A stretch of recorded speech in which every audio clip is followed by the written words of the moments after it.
Olá, boa noite, tudo bem? É muito bom tê-los vocês aqui conosco na noite de hoje.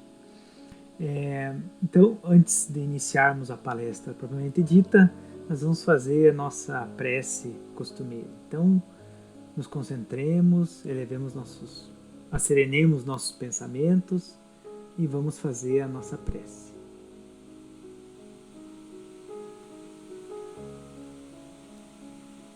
Agradecidos somos, Senhor, querido Deus e bondoso Pai, por esse momento de serenidade, pelas disposições interiores que temos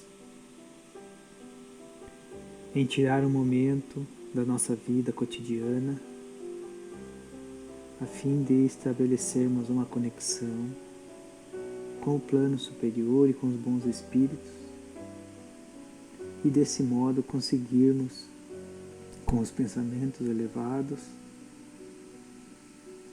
ter um pouco mais de instrução, de discernimento, de calma, de paz para esses momentos tão conturbados aos quais estamos vivendo. Pedimos aos benfeitores, com toda a humildade, aos bons espíritos, aos amigos protetores, as luzes necessárias à nossa caminhada, à nossa jornada terrestre. Fiquem conosco, amigos, uma vez mais. Assim seja. E o tema da palestra, ou o título da palestra, é o preenchimento da vida, ou o preenchimento na vida. Nós estamos tendo o tema deste mês, que é a valorização da vida, né? Nesse mês de setembro. E a questão é sempre nos referindo a esses valores que nós levamos na nossa vida material aqui e que, sabendo e conhecendo o Espiritismo, nós entendemos como valores envolvidos na vida material para nos levar a uma vida moral elevada, para nos conduzir a uma elevação moral e nos conduzir melhormente, digamos assim, à verdadeira pátria, que é a pátria espiritual, da qual nós entendemos que aqui na Terra, por várias e várias vezes, várias e várias encarnações, a gente está passando e voltando e passando. Então, o preenchimento da vida, a minha proposta, uma proposta de reflexão é encarar como mudar ali, né? Está entre parênteses, preenchimento na vida. Quando a gente tem um título escrito assim, preenchimento da vida, pode dar a impressão que nós estamos esperando a nossa vida ser preenchida. Pode dar a impressão que a gente esteja, de certa forma, estejamos esperando alguém ou alguma coisa, alguns fatores preencherem a nossa vida. Então, preenchimento da vida parece ser uma ação externa a preencher esse vazio. E quando a gente faz uma simples mudança e coloca o preenchimento na vida, esse fator externo deixa de controlar, deixa de ser o controlador e dá uma conotação, pelo menos no primeiro momento, que esse preenchimento passa a estar nas minhas mãos, sob minhas responsabilidades. Então eu preencho a minha vida, né? Ou a vida de quem está ao meu derredor, por conseguinte. Então parece uma mudança sutil, mas que no fundo não é uma mera substituição de palavras, né? Preenchimento da vida para preenchimento na vida. E claro, não podemos deixar de recorrer ao Mestre Maior, ao Mestre Jesus e às suas parábolas. Então ele diz assim: o reino dos céus é semelhante a um tesouro escondido no campo, que um homem encontra e torna a esconder. E na sua alegria vai e vende tudo quanto possui e compra aquele campo. Novamente, o reino dos céus é semelhante ao homem negociante que procura boas pérolas. Encontrando uma pérola muito preciosa, partiu e vendeu tudo quanto possuía e a comprou. Isso está em Mateus capítulo 13, versículos 44 a 46. Vamos às reflexões, portanto. Então, Jesus sempre fala com frequência do reino de Deus, né? O reino dos céus. E esse reino de Deus, esse reino dos céus, a gente costuma interpretar ele como um estado de plenitude íntima, um estado de paz interior. Em outras palavras, talvez uma vida bem preenchida, uma consciência tranquila, né? Aquela paz que Jesus vem trazer e que o mundo não nos pode dar. Então essa plenitude, essa sensação de estarmos plenos, né? Em paz, é talvez a melhor representação aí que eu consigo dar para vocês agora, desse reino de Deus, o reino dos céus, que está acima de tudo, né, dentro de nós mesmos.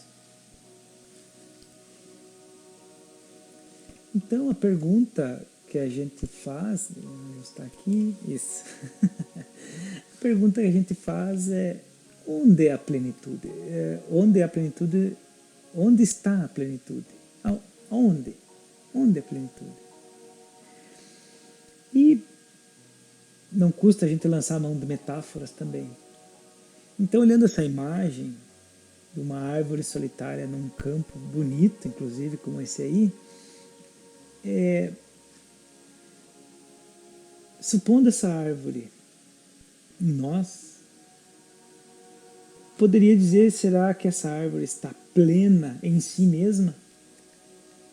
Frondosa, bonita, com todo vigor, num campo onde não há nenhuma outra árvore, onde não temos nenhum outro, entre aspas, aí, companheiro ou similar a ela. Toda a massa, né, comparando a uma pessoa, então, as nossas vidas, toda a massa em volta é vegetação rasteira, são gramíneas e, diga-se de passagem, talvez com todo o seu esplendor também. Não trata-se de fazer um juízo de valor da massa das pessoas. Trata-se de a gente metaforicamente comparar a árvore com esse campo. Não que a árvore seja melhor e o campo, a grama, a rasteira seja pior, não é isso. Trata-se de a gente ver assim, será que para atingir essa plenitude então, né, eu preciso estar tal qual todos os demais? Eu preciso estar qual todo esse campo? Eu não deveria ser uma árvore? Eu deveria ser uma grama também? Será que é isso que eu estou procurando? Ao invés de viver em plenitude aquilo que eu sou, aquilo que eu preciso ser para fazer de melhor, né? Aquilo que eu preciso ser essencialmente para ir desenvolver meu papel na máxima potencialidade. E aí o movimento de massa me empurra a ser uma grama, uma gramínea, um campo. Mas a minha essência me diz assim, seja uma árvore, que sendo uma árvore você vai produzir muito mais interiormente e exteriormente. E inclusive sendo uma árvore, você vai conseguir ajudar a todo aquele campo. Então a gente às vezes quer ser como as massas, como tudo que está ao nosso redor, com todas as imposições que o meio externo nos coloca, e a gente fica tentando se moldar, se encaixar, fazer o que todo mundo faz, agir como todo mundo age, porque eu não quero estar fora do padrão geral. E aí eu não desenvolvo tudo aquilo que eu poderia desenvolver e, por conseguinte, não atinjo um estado de plenitude íntima, mesmo que essa plenitude aqui como encarnado seja relativa, não seja absoluta. Então,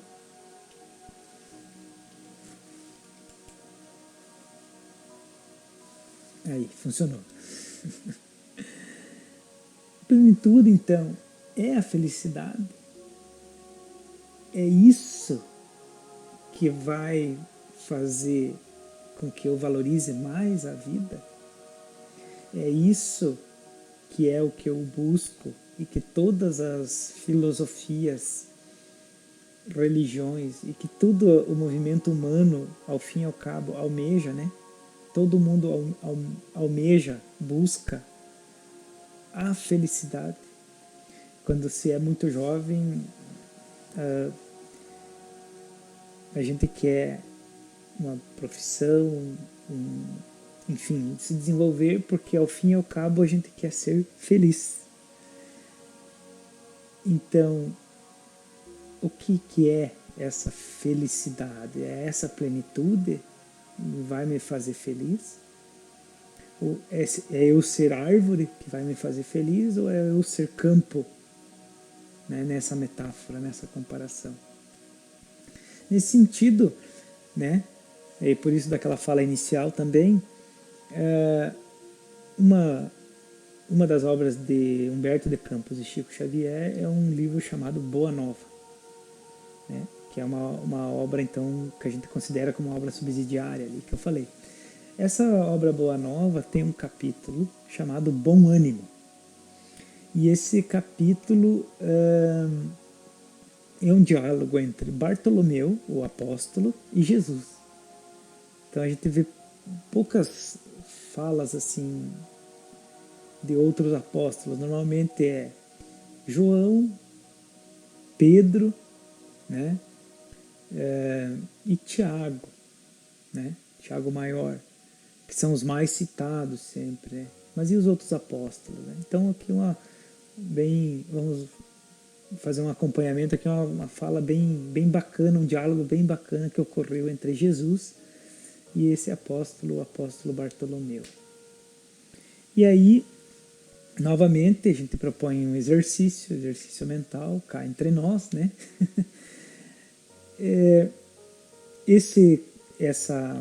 Essa conversa, ela se desenrola assim em volta do desânimo de Bartolomeu.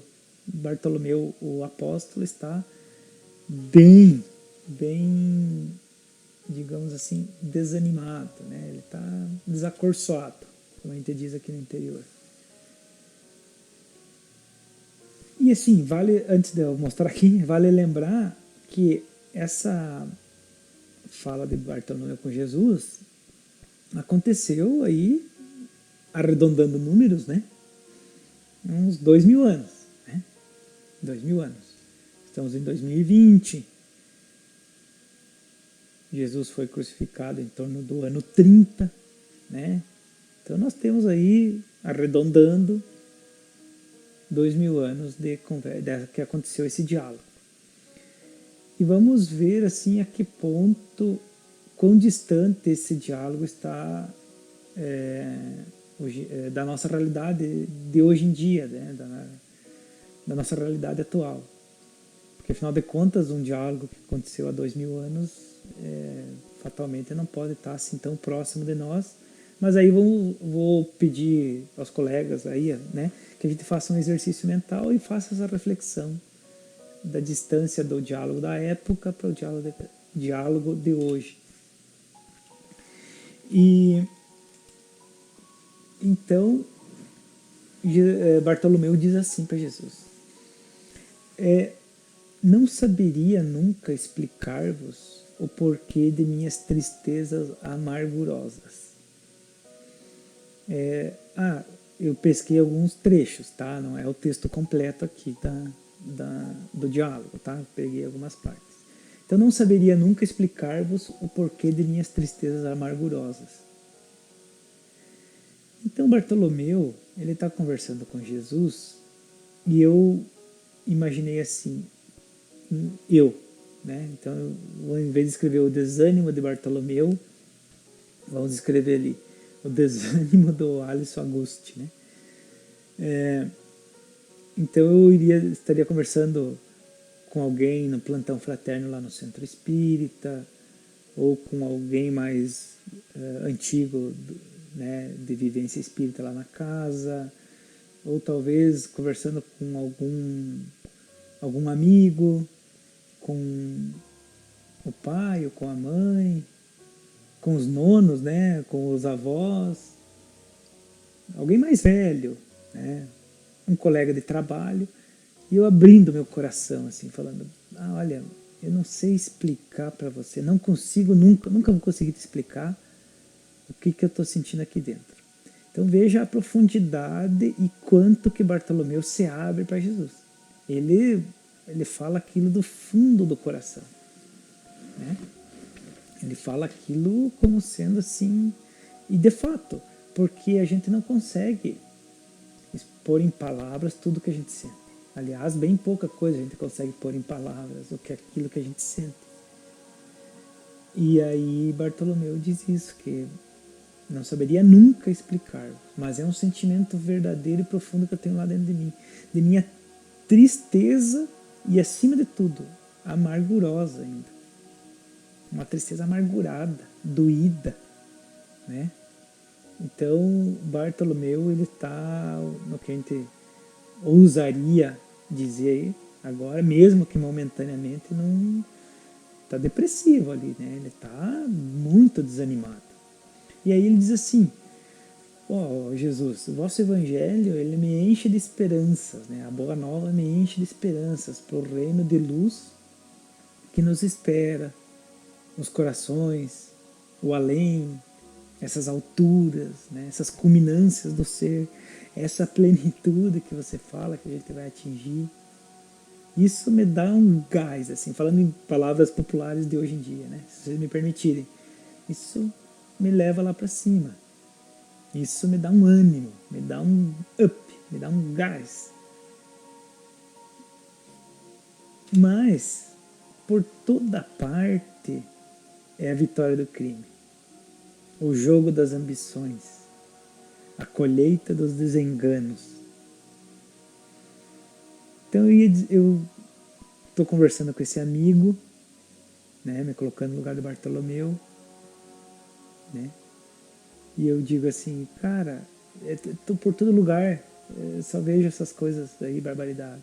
A gente é bombardeado hoje em dia pela internet, não é mais só pela televisão, pelas redes sociais, pelos aparelhos celular, pelas mensagens, pela fala de um, fala do outro, por todo canto. A gente só vê tragédia, a gente só vê amargores.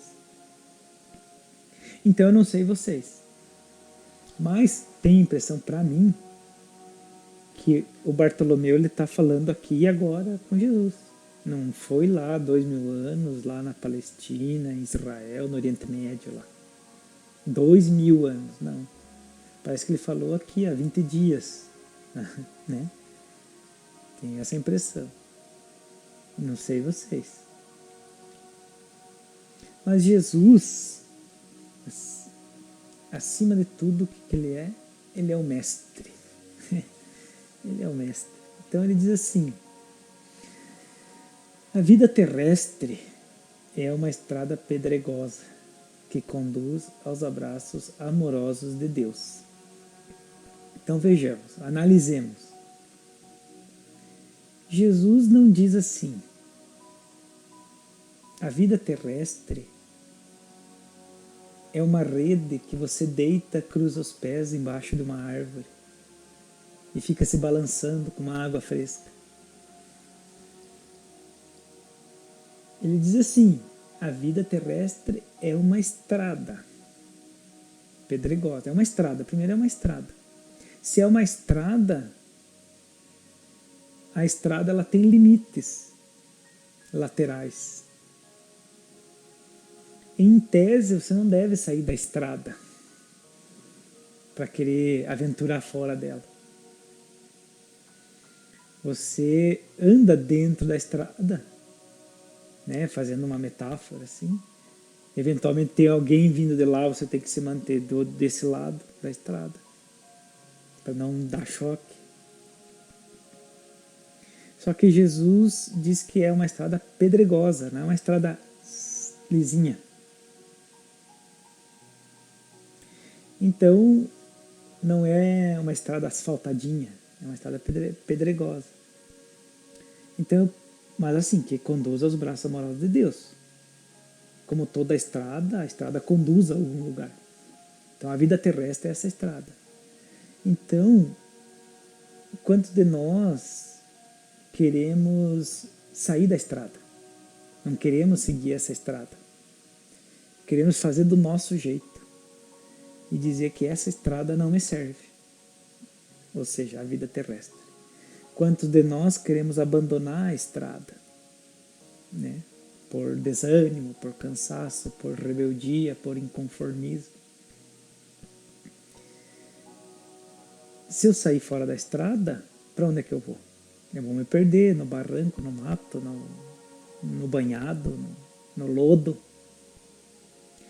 Então eu faço uma proposta a quem queira fazer um complemento, é que na próxima oportunidade, aqui felizmente a gente mora no interior, é fácil de a gente sair, muito simples, e pegar uma estrada pedregosa. Uma estrada pedregosa.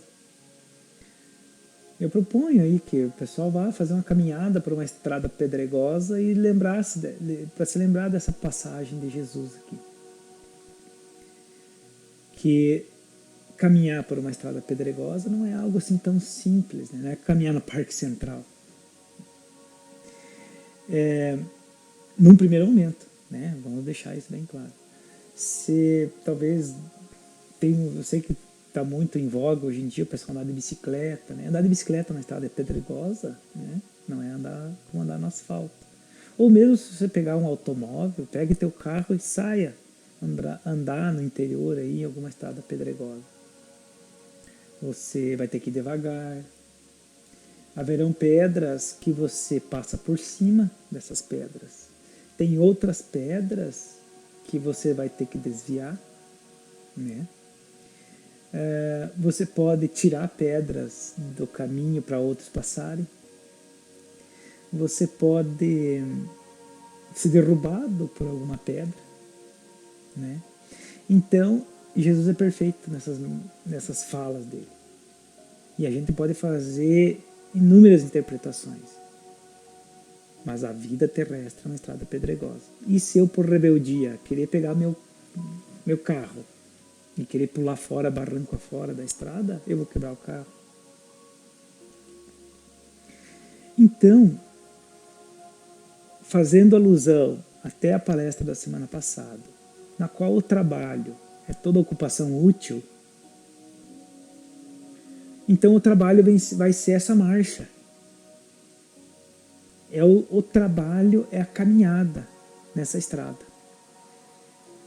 Toda e qualquer ocupação útil, desde arrumar a cama de manhã cedo ao levantar, até os trabalhos hercúleos em época de pandemia.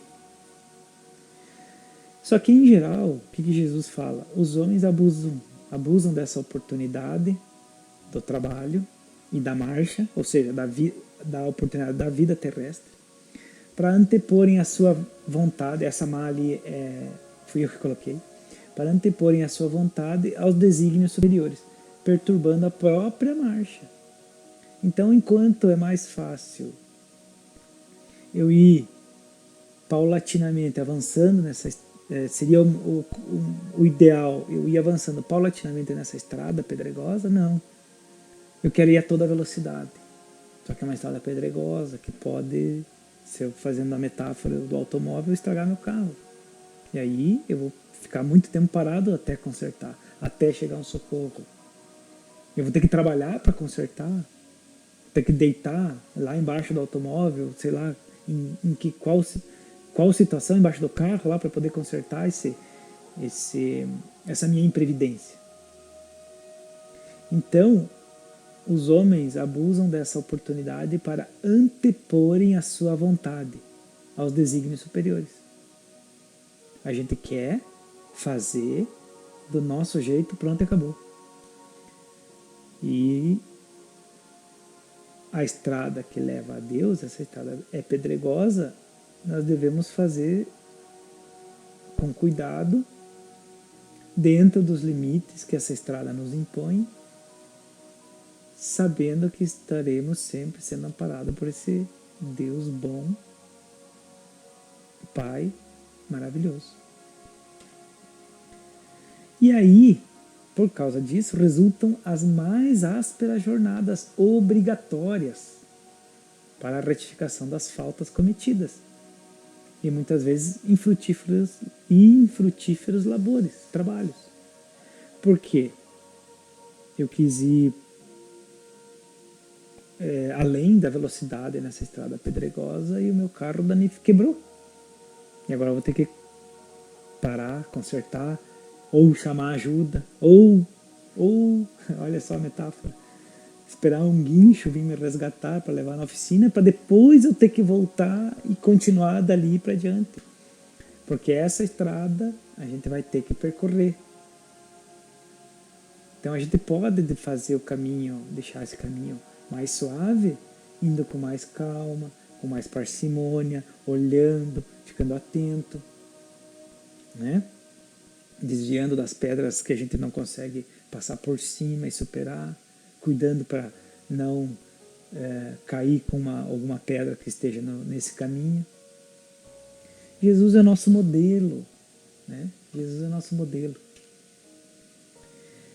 Então, na obcecação da sua vontade própria, ferem a fronte nas pedras da estrada, ou seja, a todo momento estão caindo. Estamos caindo, né? Estamos caindo. Cerram os ouvidos à realidade espiritual e vendam os olhos à sombra da rebeldia. Então sempre tem aquela voz interior da intuição, um conselho de um amigo que diz, cuidado, diminua a marcha nessa estrada sinuosa e pedregosa. Não é hora de fazer isso ainda, calma. Desça da bicicleta para empurrar agora nesse pedaço aqui, porque é mais íngreme, mais perigoso, tem muita pedra solta. Não, mas eu sou o rebelde e sou eu que governo. Ninguém me põe peia. Daí acontecem as coisas que não nos judiam, né? E aí o que acontece? É isso aí, os viajores da terra estão sempre desalentados em lágrimas, desesperos, amarguras e gemidos. Em outras palavras, Jesus diz assim, esse aqui são palavras de Jesus na passagem lá desse livro, da Boa Nova ali, né? E aí Jesus está dizendo assim, Bartolomeu, tudo isso que você está sentindo aí, né, é por conta de não estar entendendo ainda como é que funciona essa estrada que leva a Deus, que leva a plenitude, ao reino dos céus, a felicidade. Então, essa jornada na estrada é a trajetória da nossa vida, que vai nos levar, né, com bom ânimo, superando as adversidades, a estradas cada vez melhores, e não, se a gente ficar retrocedendo, ficar pegando estradas cada vez piores. E esses viajores, dadas a visão tapada e os ouvidos cerrados, eles não enxergam, ou nós então aí não vamos enxergar que na beira da estrada tem uma fonte cristalina, uma estrela caridosa do céu, uma flor perfumada, uma palavra de um amigo. Então a claridade dessas experiências que Deus espalhou para a jornada de cada um de nós em todos os aspectos do caminho. Então, nesse andar, nessa estrada aí, eu vou ver um riozinho que eu posso ir lá e tomar algum banho para me refrescar, para me para refazer minhas energias, dar uma paradinha. Eu vou encontrar flores no caminho, vou encontrar um ponto de repouso, uma fonte de água pura para eu me refazer e depois continuar a jornada. Mas os rebeldes não vêm. E Bartolomeu ainda questiona. Mas Jesus, e os negócios do mundo? E os negócios do mundo, que nos são adversos? E aquela minha compra, aquela minha venda que eu não realizei, aquele lucro que eu não obti, a minha empresa que não tive que fechar agora durante a pandemia, e eu estou falido, eu estou quebrado, o meu emprego que é um emprego ruim, e fui mandado embora. E os negócios do mundo que nos são adversos. E quando tudo parece que está contra nós, né? A lei de Murphy, né? Tudo, não há nada ruim que não possa piorar, né? E quando tudo parece contra nós. E a tristeza quando perdemos um ente amado, um ente querido. Isso aí, Jesus. Mas Jesus é o nosso guia. Jesus é o nosso guia. E daí Jesus vai dizer assim, olha, o melhor negócio será a aventura que se efetua a peso de ouro, muitas vezes amordaçando-se o coração e a consciência para aumentar as preocupações da vida material. Olha só. Será a aventura que se efetua a peso de ouro. A monetária, a aventura que se efetua monetariamente. Amordaçando o coração e a consciência. Para quê? Só para aumentar as preocupações da vida. Será que é isso, então, o melhor negócio? Será que é isso? Eu tenho um carro, eu preciso mais um carro. Eu vou ter que ter dois impostos para pagar, duas vezes oficina, 2 vezes manutenção, 2 vezes mecânico, 2 vezes chance de... 2 vezes seguro, né? Isso que eu quis dizer. Por exemplo, dando um exemplo, né? Só fictício. Mas eu quero ter uma casa na praia também, quero ter um terreno no campo, quero ter uma chácara, quero ter um sítio. Tá, beleza, tá. E pra quê? Né? Só para aumentar as preocupações da vida material? Nada contra, não é? Não se trata de fazer apologia à pobreza, não é isso, não se trata disso. Trata-se dos motivos e das consequências que isso tudo traz naquela situação específica. Então, cada um analise para si. Eu faço essa análise para mim, você faz para ti e assim por diante. E a consciência tranquila? Como é que isso está? Então, é esse o melhor negócio? Sabendo que a vida aqui não é a vida verdadeira, aqui é uma cópia imperfeita, aqui, como diria Platão, é o mundo das sombras e o mundo verdadeiro é lá mesmo, a realidade. Ou então Jesus diz assim, ou a iluminação definitiva da alma para Deus. Iluminação definitiva, não a iluminação provisória. Essa plenitude, esse reino de Deus. Não, é uma iluminação definitiva. E que se realiza só pela boa vontade da pessoa que deseja marchar para o seu amor, ao marchar de novo, para o seu amor entre as luzes do caminho. Olha só, Jesus fecha tudo a fala dele. Então, só pela boa vontade da pessoa que deseja marchar, ou seja, pôr-se em marcha naquela estrada pedregosa, para o amor de Deus.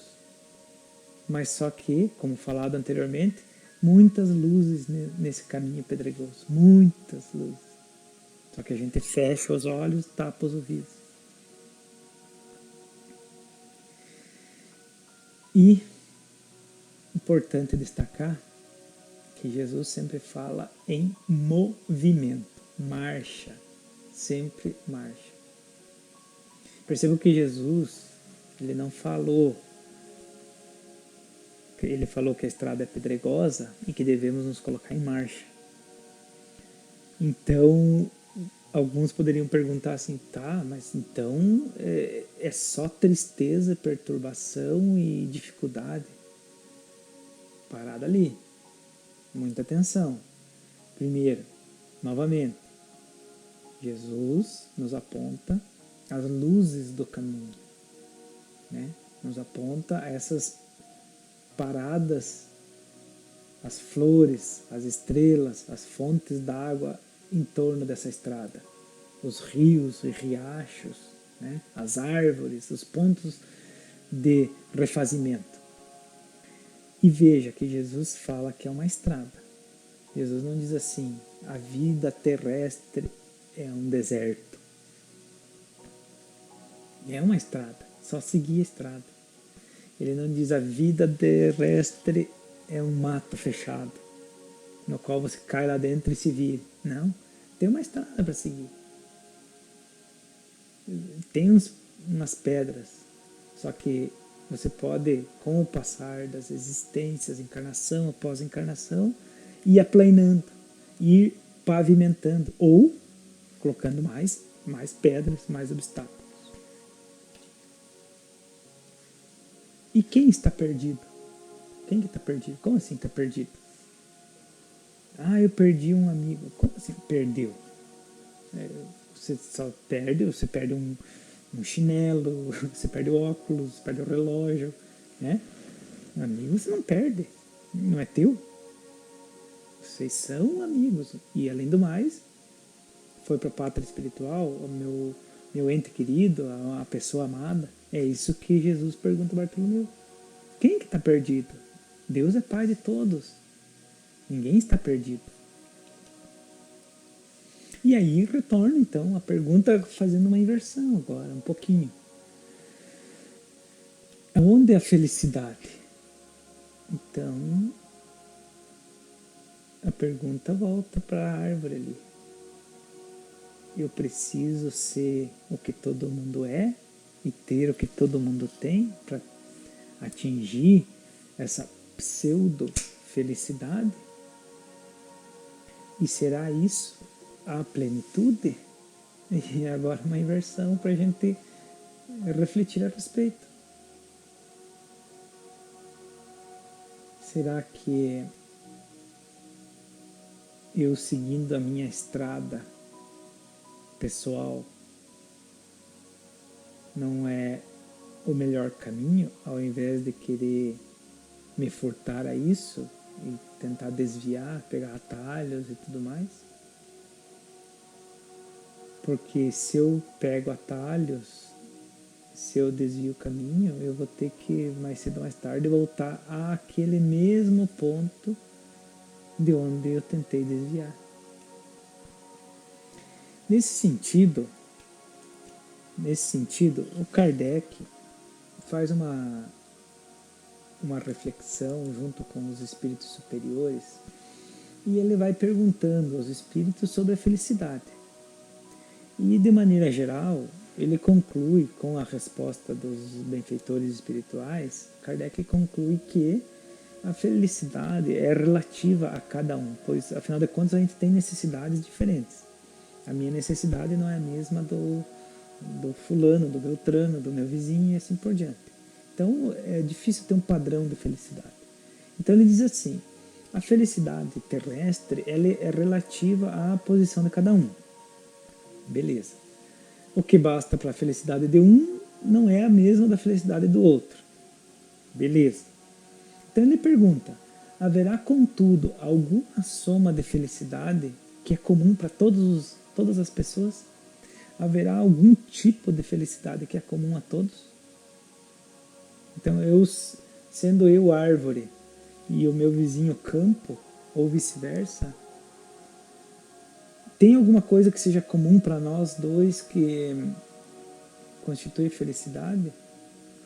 E aí os espíritos dizem a Kardec, com relação à vida material, é a posse do necessário. E aí é o necessário para cada um desenvolver suas próprias atividades e os seus próprios trabalhos. Então, se eu sou um vendedor de cachorro-quente, talvez para eu desempenhar o meu bom trabalho e ter essa felicidade relativa seja ter como posse o carrinho do cachorro-quente, ou um ponto de venda do cachorro-quente, talvez um daqueles trailers, né, que se engata ali no carro e leva para cima e para baixo. Talvez seja isso. Por sua vez, se o meu vizinho é dono de uma transportadora, sei lá, estou chutando, né? Ele precisa ter muitos caminhões de posse dele para executar bem a sua atividade. Então, essa posse do necessário é o ponto comum a todos, além das necessidades básicas da vida material, né? Evidente. E com relação à vida moral, é a consciência tranquila e a fé no futuro.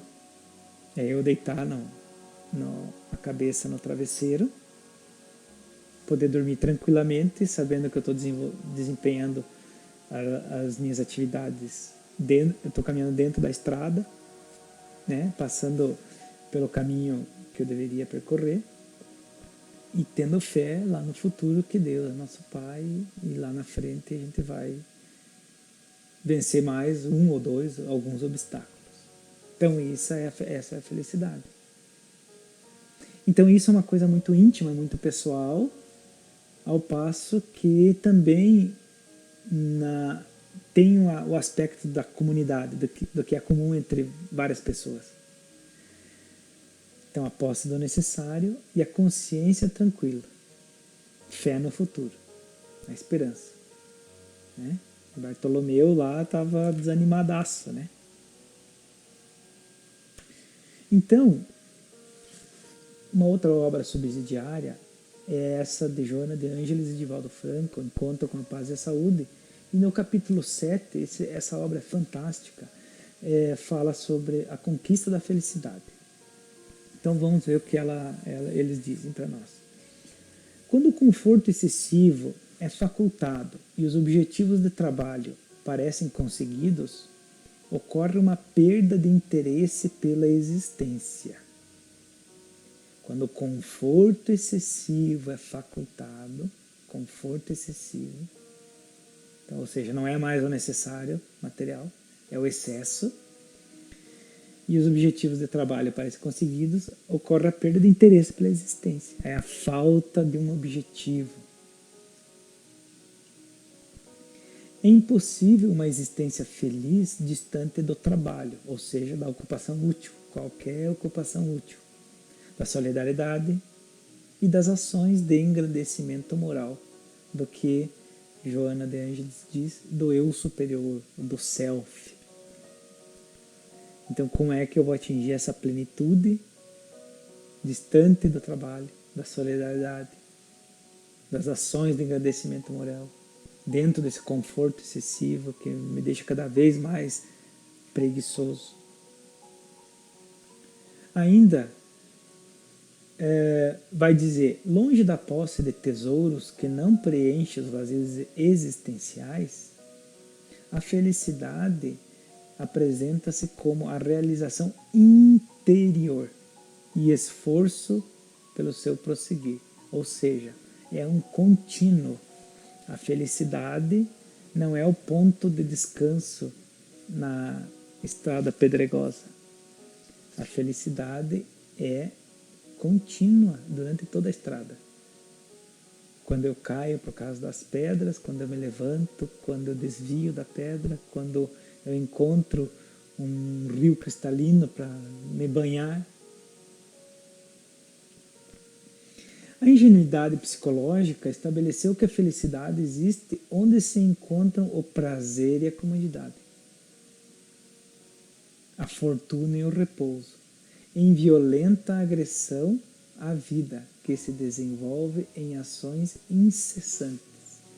Ações incessantes. Então, não é na inação que eu serei feliz. Não é, na comodidade, no repouso eterno. O descanso é importante. É uma pausa para o refazimento. Faz parte. Mas não é todo o tempo.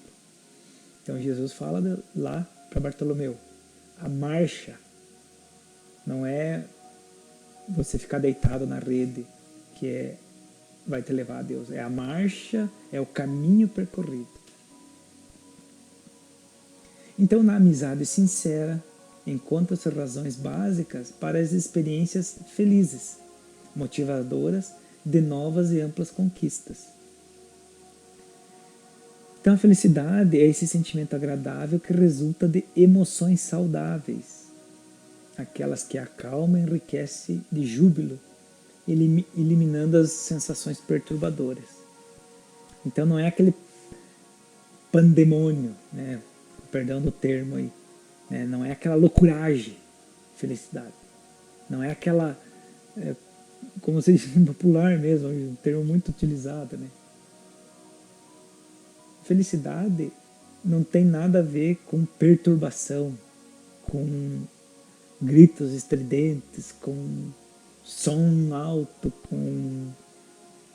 Então, de novo, aquela plenitude íntima. Então, numa amizade sincera, num contemplar da natureza, numa boa leitura edificante, né? Várias, entre aspas, pequenas, grandes coisas, né?